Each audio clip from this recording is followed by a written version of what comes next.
Hello and welcome to our webinar titled Finding Remote Teachers Expand from a Local to National Candidate Pool. Our presenter today is Dr. April Willis. She is Director of Operations and Business Development with National Virtual Teacher Association. Today's webinar will include a presentation followed by questions and answers. As questions arise during the webinar, please type them into the question section of your control panel. This webinar is being provided at no charge for ASPA members as well as non-members. This webinar is being recorded and will be available for future review under the members section of aspa.org. And with that, welcome Dr. Willis and thank you for being here today.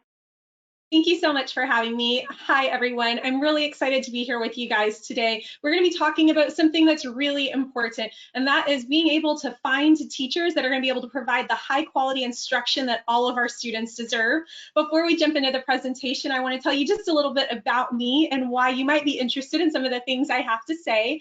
First of all, I've been in your shoes. If you were on the HR side of things, Director of Business Operations, you're handling back office stuff, I have done all of that before as well. I have worked at the campus, the district, and the state sides of education. I have also been certified as a superintendent, a principal, and about 9 different teaching areas. I really enjoy helping to improve the education services that we're able to offer students. And while I'm primarily in Texas, I do a lot of work now nationally as well. And so I feel like I might be able to support you wherever you're at.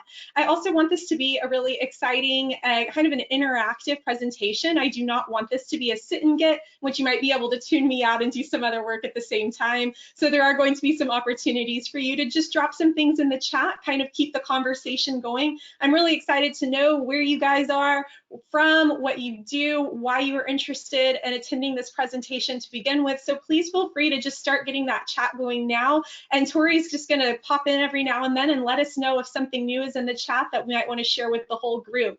So we're going to jump right in now. Finding remote teachers, expanding from a local pool to a national candidate pool.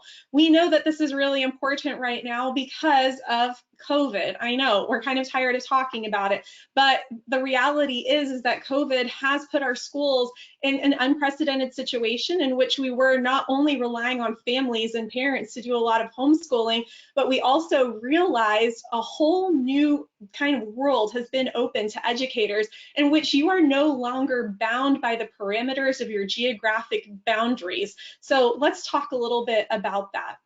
First of all, what we want to do today in this session is we're going to identify those staffing issues, because overall we are talking about an HR issue today, finding that global candidate pool and how that could benefit your campuses and your districts. We're going to explore some potential solutions, examine some successful implementation where we're seeing who's already doing this and who's doing it well. We're then going to help you determine your staffing needs and wants. This is very much going to be a session catered to you and your needs. And we're going to list steps for recruiting, as well as assessing the impact of evaluations on a global candidate pool. And of course, we're going to have some time for question and answer at the very end. But like I said before, don't feel like you have to wait till then. If you want to drop it in the chat, I'm happy to help you throughout this session.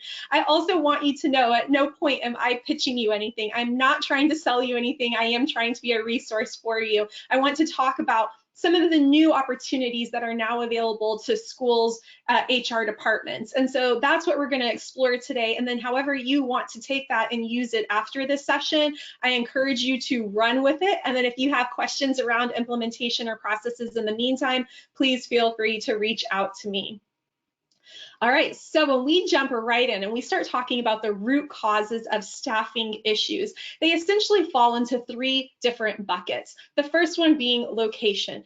Whenever you are working for a school district and you're trying to find high quality teachers for specific grade levels, for specific content areas, and then of course, you know, when it gets into high school and we start looking at AP courses and advanced math and science courses, foreign languages, CTE or your career and technology education, we are now really trying to fill a lot of spots, and perhaps based on where you live, that could become a huge challenge, because when we're talking about geographical boundaries, we are now limited by only teachers who live within 50 to 20 miles of us, who are certified in the things that we need them to be certified in, and who are willing to work at a rate that we're ready to pay. There are so many things that are binding us based on location, and this can of course create a staffing issue. The next issue we're going to talk about is experience. When you're looking to hire people, let's say you live in a rural area and your options are limited based on your location. Well, now they're going to be further limited based on the credentials of the people who are willing to teach in your location.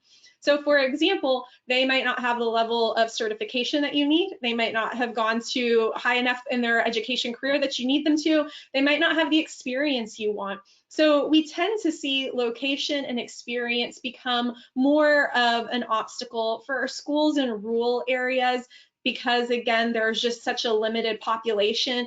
And then it also becomes an issue when we start thinking about staffing for charter schools, because charter schools tend to attract a lot of first-year teachers. But when we talk about experience at a district level, we really want to see more of a bell curve, where you have a tail end of 1st to 3-year teachers, another tail end of teachers who are kind of ready to hit retirement, but the bulk of your teachers should be between 5 and 15 years of experience.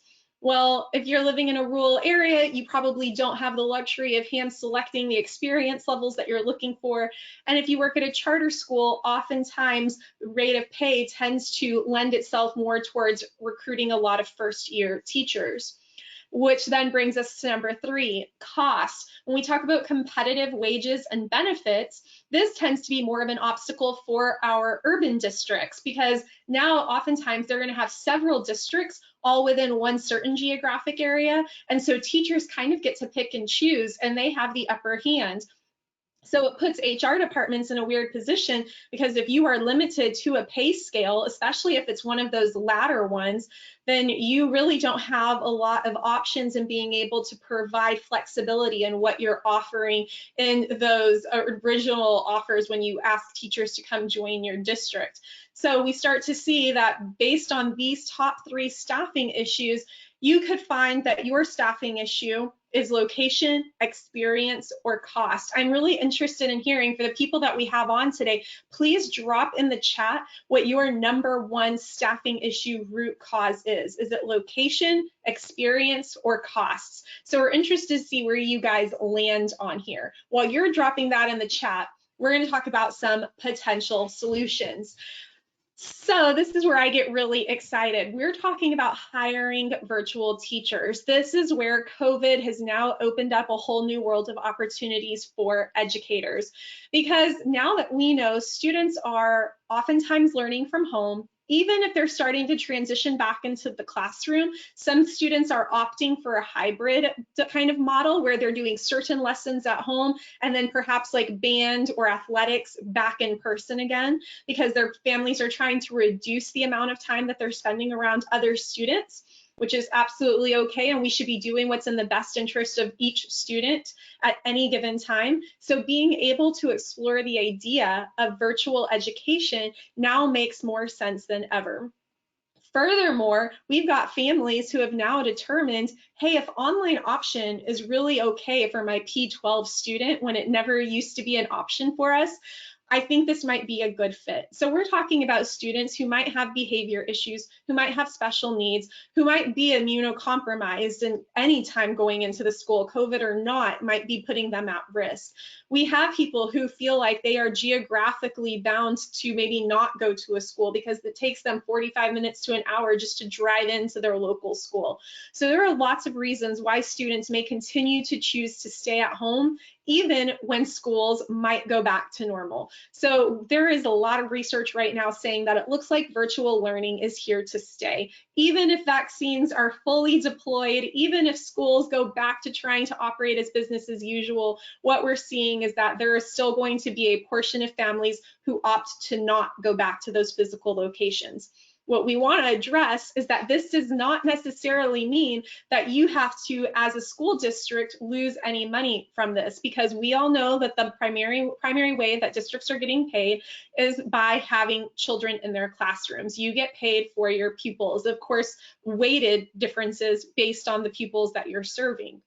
Well, we wanted to offer you an opportunity now to provide virtual learning so you can continue to keep students on your roster. You can continue to get paid for those students, but they have the opportunity to learn from home.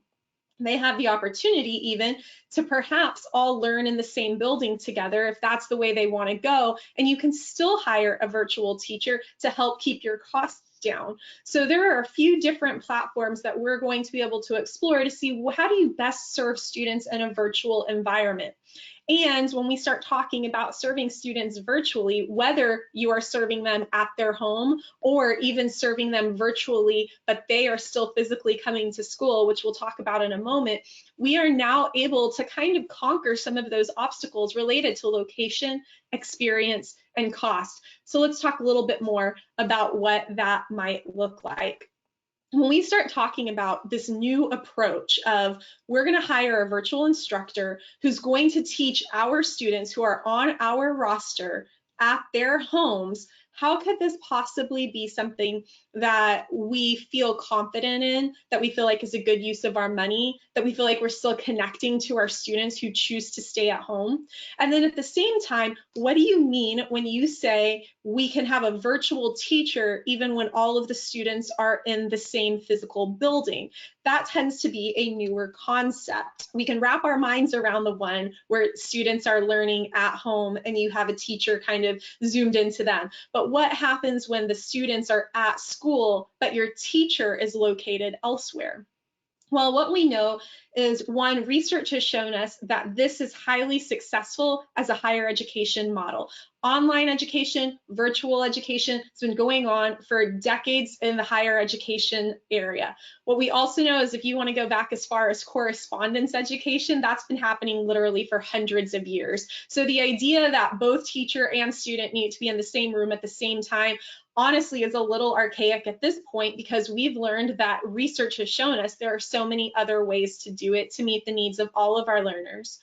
One of the best things that we can do with hiring a virtual educator is understanding that we are now expanding our pool so that we are no longer limited by those geographic boundaries, by experience, or by cost, because now we can look at candidates from anywhere in the country. It doesn't matter where they're located in. And as long as we give them an offer letter and they sign on, they can then come and virtually teach our students regardless of where our students are at. I'm going to show you a video of what it might look like in a minute to have students in one physical building together and a teacher zooms in from another. But before then, I do want to address some of your questions and what you might be thinking at this point after hearing some of the ideas that I've shared with you. So the first question you might be wondering about is, this is really new and scary. And if something is new and scary, I don't feel like I have the time to put that on my plate right now. I'm dealing with a lot of other big things and new things and scary things because of COVID. But as I mentioned, did you know this process has worked for 15 plus years in the P-12 environment? We're not even talking about higher ed.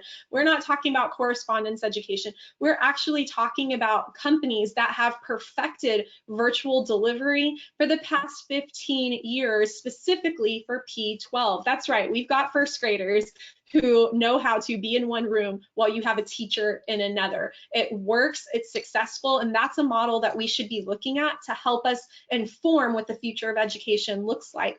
What we've noticed because of COVID is that so many teachers were hurtled into an environment of virtual education with little to no training, and of course by no choice of their own. So what we ended up seeing is data coming in kind of informing us that this isn't successful. We need students back in school as soon as possible. We need to return education back to the way it was as soon as possible. What we're not doing is learning from those who have done this before us. Organizations exist that have been offering virtual instruction to P-12 students long before COVID, and we need to learn from that. Another question you might have is, gosh, I just don't know where to begin. How do I even start exploring the idea of long-term virtual instruction, not as a response to COVID, but as an actual new educational model that we're going to employ at my campus and district? Well, my advice to you would be find a company to support you. You don't have to go at this alone. It's been done before. Like we had mentioned, there are many organizations out there that have been working virtually in the P-12 environment for over 15 years. So I don't want you to feel like you have to do this alone. I encourage you to find that organization, reach out to them and say, hey, tell me where to start. How do I get the ball rolling? Okay, something else you might be wondering, how do I pitch the idea of a virtual teacher to the rest of my administration team or to the rest of the HR team? Well, I would encourage you to let them know that all these online organizations that might be able to support you do this are using proven techniques. And I would also encourage you to find some testimonials from those organizations. There are campuses across the country, there are families across the country that can attest to the success of virtual instruction. So I would encourage you to bring some of those testimonials to the team and let them know, like, this has been done before. We are not recreating the wheel, and we're definitely not trying to do something that's completely pioneering in the educational industry. This is something that other people have done before us. It just hasn't been talked about as much. We should use that, because why not? Why not reach as many students as possible, and why not give them the option to be served in the way that best meets their needs? Another thing you might be wondering is, outsiders, if we choose to go this virtual educator route, they might not get our families or our students or our culture. How do we know they're going to fit in? If we're down here in the South and we're hiring somebody from up north and they don't even understand how we use our y'alls down here, how do we know they're going to fit in? Well, the good news is we also agree with you. We do believe that fit is a big deal, and interviews go a long way. Just like they would with anybody else that you hire onto your teaching staff, we encourage you, if you do choose to open your doors up to a global candidate pool for virtual instruction, that you are going to interview these teachers, and that you're going to ask them things that have to do with culture and fit and diversity and inclusion and equity. How does that fit into what your school systems are doing, and what are you looking for from people who are coming from the outside in? You're going to interview virtual teachers just as you would any other teacher. You can still have them do mock lessons for you. The only thing that would be different is your virtual teacher would actually never have to come in for an in-person interview. You would have the opportunity to do all of your interviewing virtually. Finally, you might be thinking, filtering through a global candidate pool sounds completely daunting. How am I ever going to have time to do that? Well, again, kind of reiterating, you're not alone. You don't have to filter through a global candidate pool if you don't want to. Should you choose to work with an organization, they oftentimes can give you a catalog. Essentially, these are all the options for all the courses, the grade levels, the departments that we offer, and you just kind of go through and you look at it like a menu of options, and you select the ones that are a best fit for you, which really takes all of the planning and the stress and the hard work around job postings and interviewings, and really trying to filter through this global candidate pool if you work with an organization who can basically hand you off a menu of options. Now, if you choose not to work with an organization, that is a-okay. You absolutely can open this up globally. I'm going to give you some steps towards the end of this on what that would look like for you. Okay, but as we move on, I want to show you what successful implementation looks like. So I'm going to show you a really brief video. It's just about a minute long. And in this video, you're going to see what it looks like when you have an online educator. This is Miss Jackie Ferreira right here in the yellow box on the first row, second from the left. If you look at Jackie, she's a teacher and she is coming in from another location. So basically a satellite teacher. Every one of these students are in the same classroom, and Jackie is teaching them from the front of the room just like a regular teacher would. They have her projected on a large screen. They also have, every student in this classroom has their own Chromebook, and they are able to look directly at the teacher on their Chromebook. She asks them questions. She calls on them when they raise their hand. She has them stand up and do some interactive, kind of like kinesthetic learning. And then I also wanted to show you this very first box at the top, in the top left corner. That is what the teacher sees. So she is looking at the entire classroom through a webcam, and this is what she's viewing. And then you are going to see a walkthrough of what the students are experiencing. You're also going to notice another adult in this classroom, which might have been one of your questions, is if my teacher is coming in satellite and all my kids are in the same classroom, who's monitoring behavior? What happens if a fight breaks out? What happens if one of the kids just gets up and leaves class? How do we maintain a safe classroom environment? Well, there are a couple of things that I want to address with you there. One, a high quality virtual instructor also knows how to continue to maintain behavior within a virtual environment. So she's still going to have a lot of the behavior techniques and strategies and best practices that any of your in-person teachers would typically have.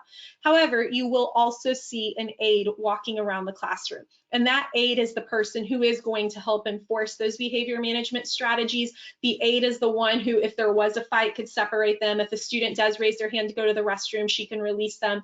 So an aide would still be in the classroom as a responsible adult, but the aide would not be the teacher of record. The teacher of record would be your satellite teacher. So I'm going to pause right there with what I'm telling you, and I'm just going to show it to you. So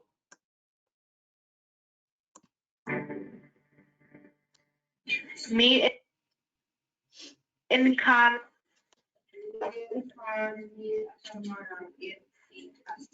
Excelente, con tu hermana en la casa, with your sister at home. Muy bien, gracias. Señor Héctor Ramírez. Me gusta patinar con mi hermano en el parque. Hector raised his hand and got called on. And there is the aide walking around in the back with a Batman shirt on. Okay, Marcia. You'll notice that Marta raised her hand and was called on. And this is what the students see. Qué bueno, te gusta patinar con tus amigos. ¿Dónde te gusta patinar con tus amigos, Joana? En el parque. Muy bien, excelente. Okay. She's got them standing up and dancing as part of their learning experience.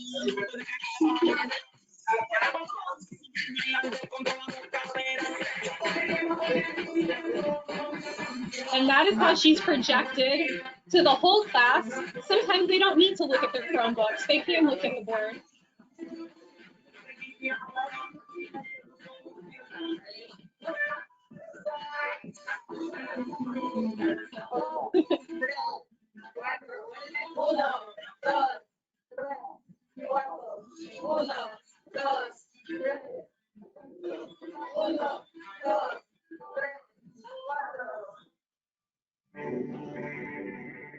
Awesome job, y'all. So that's an example of what implementation can look like when you have a satellite teacher. And that was from one of the organizations that we're talking about that has done this for 15 years successfully.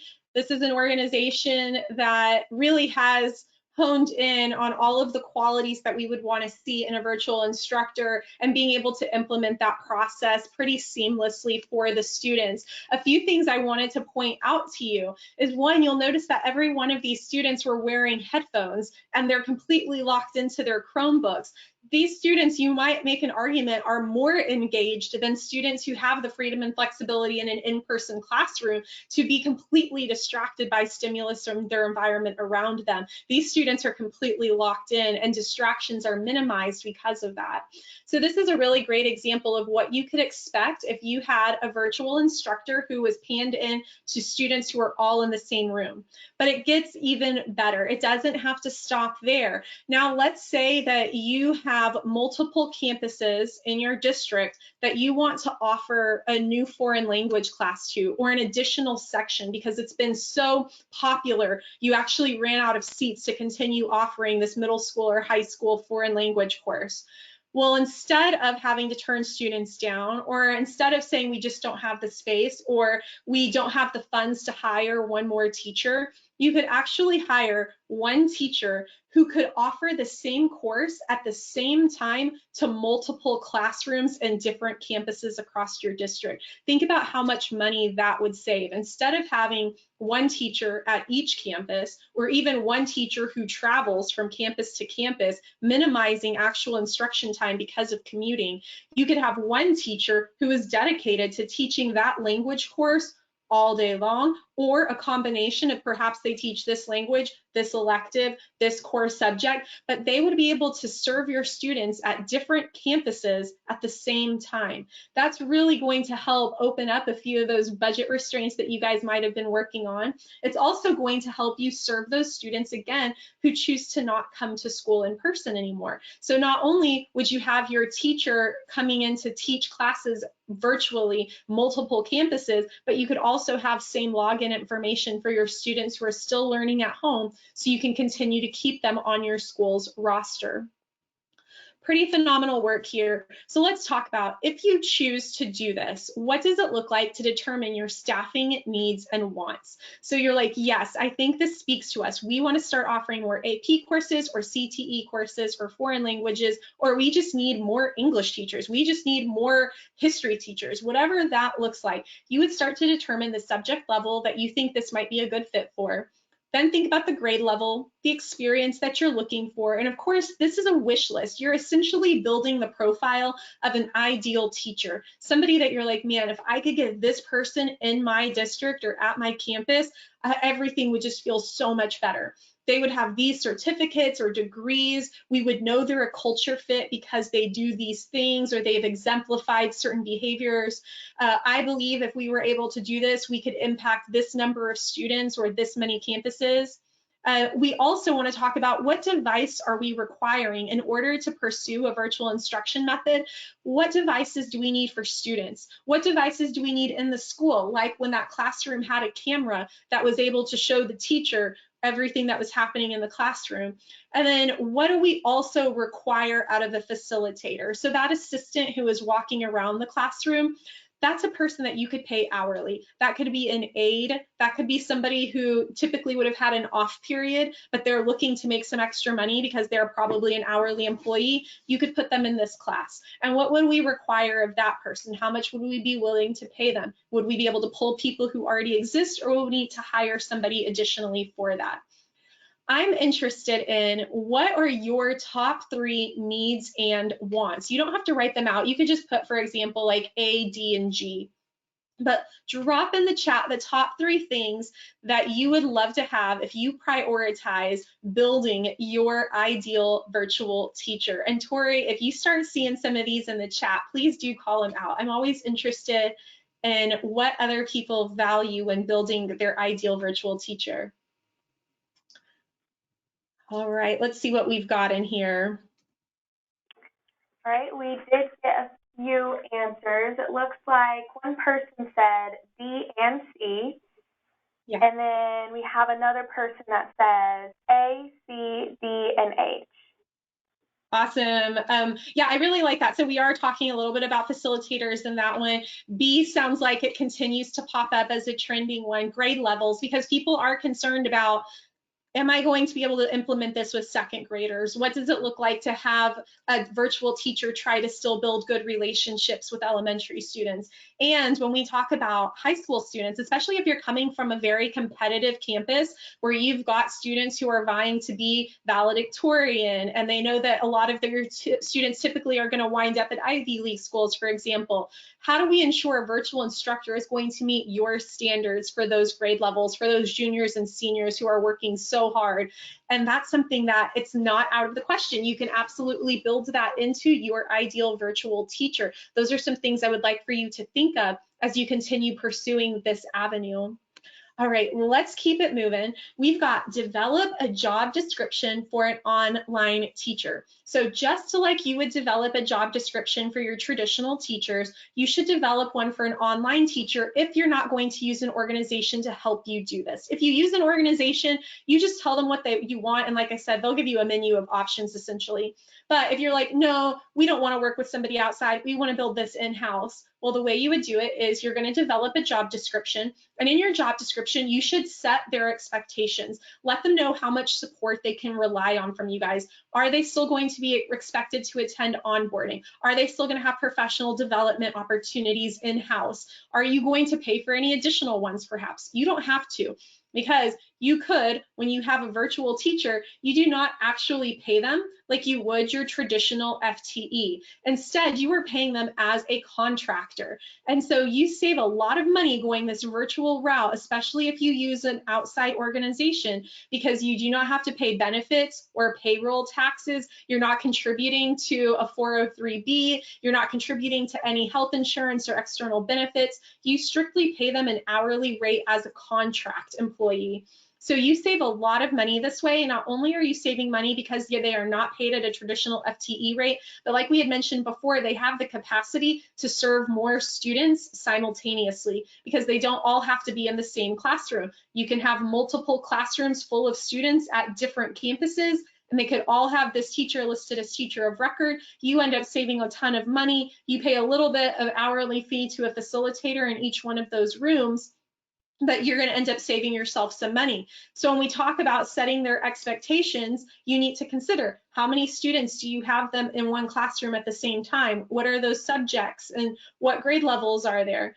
What are their communication standards? So as a contractor, you can't necessarily expect them, you don't have to actually expect them to have the same level of communication as your teachers typically would, because they're not going to be there for a lot of those in-person meetings. But you can hold them to higher expectations for email correspondence, for example, sending out newsletters. What would that look like? You also want to make sure you share your school calendar and your school schedule with them, because a lot of these virtual instructors are working with multiple campuses at the same time, and we know that not everybody takes Columbus Day off, for example. So let them know, what are your school calendar days off? What's the school schedule? What's the expectation for them in terms of logging in 15 minutes early, perhaps staying on 30 minutes later to answer any questions or conference with parents? Those are some things you can build in. Let them also know what resources they have available. So for example, are there textbooks that you expect them to use that you're going to be able to share with them? Are there supplies and classroom materials? So for example, I know one of the virtual instructors that I've worked with before, she is a culinary arts teacher. And in culinary arts, she had to be able to have students in a classroom while she was projected to them virtually, who were still able to cook, who are still able to chop things, bake things, serve things. So she needs to know what equipment do they have access to, what supplies do they have access to, so that she could also do modeling on her end with the equipment and supplies that she was able to keep. Also let them know if there are any extra materials that they're going to be able to need, or even think about software resources that you might have available to them. So this would be your learning management system, any mass messaging systems that you use, any tools that you kind of find to be standard in your campus or district. Make sure you share that with the virtual instructor. And then those tech requirements. So do you expect them to have access to, of course, you would want to say that they have access to high quality, high speed internet, that they also have their own laptop, that they also have their own tablets, perhaps, maybe cell phone, of course, would be something you'd throw in there. But you could also include a lot of those software requirements as well. Like, we need you to have an account on Canva. We need you to be able to access Skyward, whatever that looks like. You make sure you give those tech requirements to them as well. Okay, so now let's talk about recruitment. Again, if you're working with an outside organization, you don't have to do any of this. They'll do it for you. But if you are trying to build this model in-house, ways that you would then, now that you have a job description that we just went over in that previous slide, you'd want to be able to post that job description. So we have on here, you would post it to international, national, and state job boards. We put international on there because if you're looking for a foreign language teacher, there's a really good chance you might want to consider opening it up to that global pool, because you can get some really great international teachers, because now you have the option to bring them in from anywhere in the world. We also know that this is a great opportunity to hire actual teachers who might be already certified in your state who want to live abroad. Now they have the opportunity to still continue to be a teacher while maintaining the lifestyle that they had always dreamed of. We also want you to post on state, national, international associations, organizations that are specific to either teaching or the career and technology fields that you're looking for.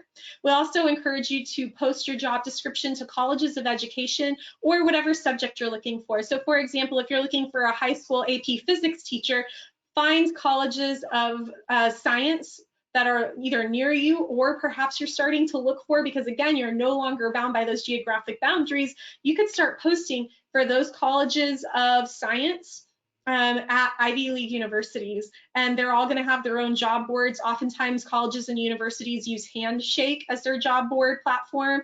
You can create an account on Handshake and you can start posting to those boards.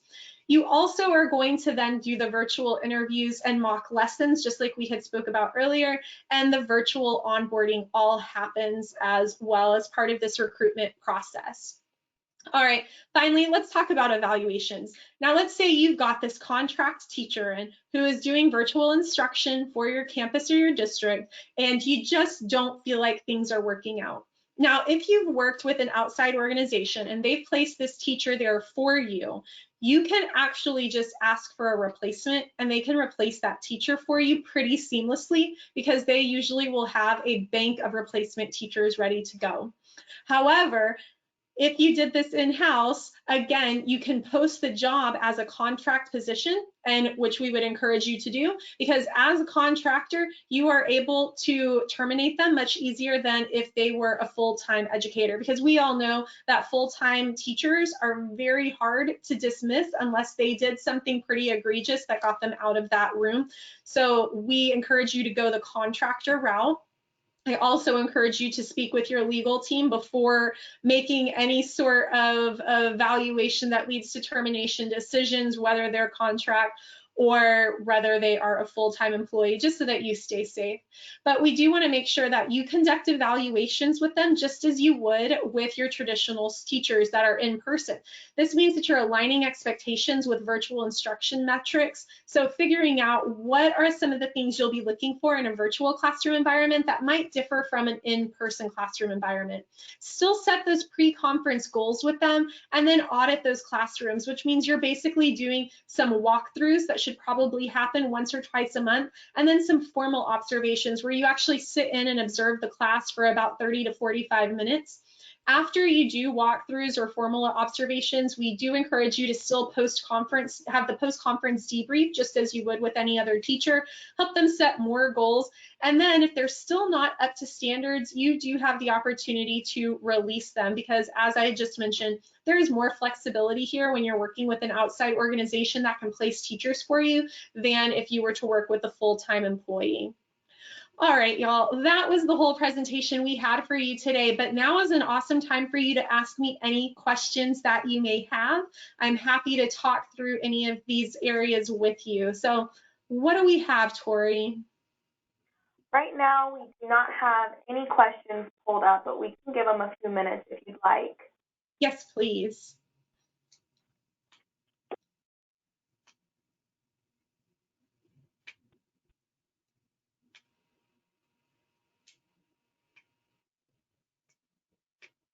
While you guys are thinking of things, in case there are none, I am just going to, again, thank you so much for taking the time to listen to us today and hear what we have to say about being able to expand your teacher pool to more of a global size thanks to virtual instruction and the technologies that have been made afforded to us as a result of COVID. But we know that it is not just a COVID time. This is something that's going to last far beyond our COVID experience. If you do think of any questions, perhaps that you don't want to ask right now, but would like to ask privately, please feel free to email me at awillis@proxlearn.com.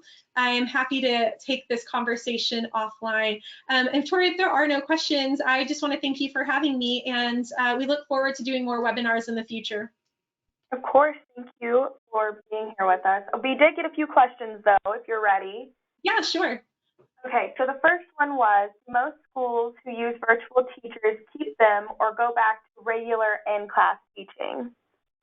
Good question. So really what we've noticed is that the schools that are hiring virtual teachers are doing it to supplement classes that they already have in person. So we do not see this as being a temporary thing or we're just doing it until we can get back to in-person. It is, we're already doing in-person, but we see the need to also offer virtual instruction for very specific courses, like the foreign language courses, for example, that we just don't have any qualified teachers for in our area, or the career and technology education courses that, again, the people who live here aren't credentialed in what we need them to be credentialed in. So this is has allowed us to offer classes that we would have never been able to offer before. And then the other one that we oftentimes see are for courses that schools that are expanding rapidly, they can't keep up with the growth. They are starting to figure out we need to offer more sessions or more sections, sorry, for a particular course, but we don't have the capacity to do that. So this is where they're able to offer more sections for a course that already exists,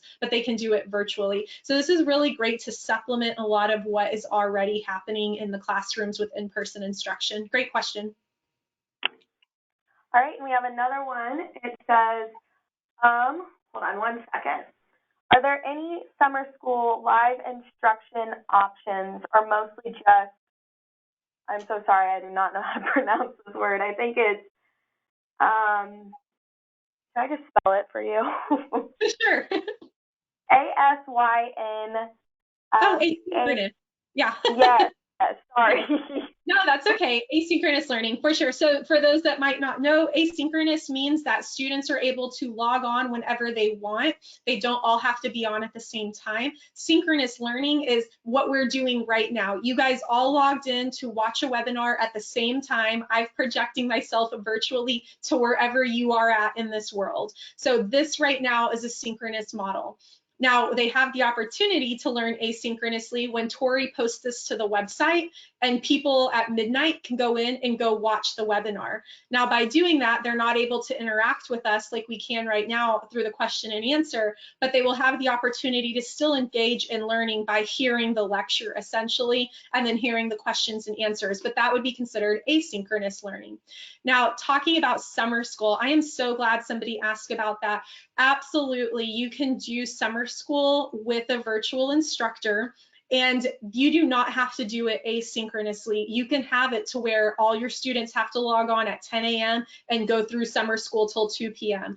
You can break it up by grade levels, of course, and subjects, of course, because we know not every kid needs the same subjects, but you can hire essentially, let's say, 4 teachers, 1 for each course subject, and you can have your entire district covered for summer school, or you could hire 2 teachers and give each one 2 subjects. That's the beauty of virtual instruction, is oftentimes these teachers are certified in multiple subjects. So essentially 1 teacher could cover many courses, when in real life it's harder to find that. But when you open it up virtually, we have a very highly qualified candidate pool, speaking specifically to what I know of with proximity learning, and we're able to get you 1 teacher who can cover a ton of students, a ton of courses, really keep those costs down. But we do want them to do it synchronously, where all the students are learning at the same time, just as they would in a typical traditional classroom.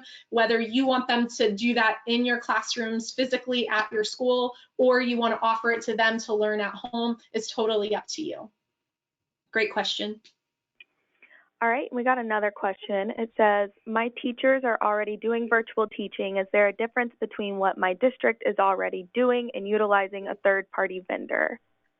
Great question. So there are going to be a few differences. And of course, until I really understand what the model looks like that you're currently employing, I won't be able to speak to the biggest differences because I don't know what that looks like at your district. But what I can tell you is, one, when you use a third-party vendor, some of the things that you're going to see are lower costs, because if your district is already doing this, chances are you're paying your current teachers their current teacher rates, full-time teacher rates with benefits, and that's going to be a little bit more expensive than using a third-party vendor. So I think that might be one of the biggest differences that you might likely experience. Another one would be when we talk about our candidate pool being so much bigger, we're able to offer courses that your district might not be able to currently offer, because again, you were probably just having your traditional in-person teachers, you just transition them to a virtual environment, but that didn't necessarily open up any doors to offering new courses. So that's where an outside third-party vendor could potentially help you grow and expand what you're able to offer to your students. And then I would finally say that a difference would then be the support that you get, because learning to do this, like we had said at the very beginning, teachers were hurled into this environment with little to no support. But with a third-party vendor, all of their teachers are highly supported in virtual instruction. They're very ultra aware of what high-quality virtual instruction looks like. They're held accountable to very high standards. They have virtual learning metrics and rubrics that they have to employ so that they can continue to be part of our contracts. And so there is a lot more training that happens when you work with a third-party vendor to support those teachers, because they are a representation of the third-party vendor, so they only want to give you the best of the best. We can't speak necessarily to the virtual training that your teachers who were once in person received to now go virtual, while these teachers have been doing it for many years. All right, and I think this is our last question. They have asked, is there certification that we should look for with these instructors? That's a really good question as well. And so you might have heard in the intro at the very beginning that I am actually the Director of Business Operations for the National Virtual Teacher Association. There is a certification program that we offer there through, it's called NVTA. And it is a virtual certification program that is recognized by many states across the country. And it is also, it's accredited by Adams State University for 3 hours of graduate credit. And so this is a certification that, although that we don't say that you have to require it, it would be one that anybody who comes to your district with that requirement or with that certification, you could kind of know that they went above and beyond. They've done a little bit more to become highly qualified in the field of virtual instruction. Then the other things I would just ask you to keep an eye on is when you are building that profile of the perfect virtual instructor that we had talked about in one of the previous slides, keep in mind of what certifications do you want them to have. Do you want them to be certified in a foreign language? Do you want them to be certified in middle school general ed? Do you want them to be certified in special ed, in English as a second language, and gifted and talented?